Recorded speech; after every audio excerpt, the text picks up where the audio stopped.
You ask Tiger to solve. This deals with linear equations with one unknown. The final result is x equals -28/5. Let's solve it step by step. Isolate the y. Multiply both sides by x plus 8.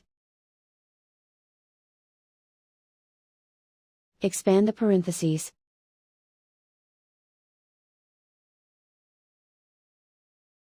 Simplify the arithmetic.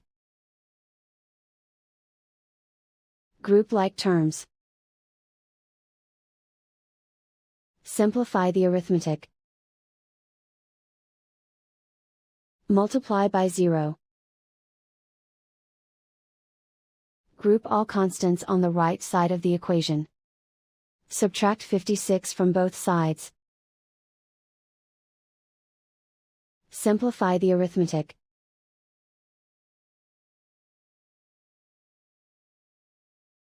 Isolate the y.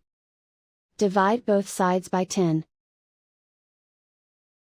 Simplify the fraction. Find the greatest common factor of the numerator and denominator. Factor out and cancel the greatest common factor.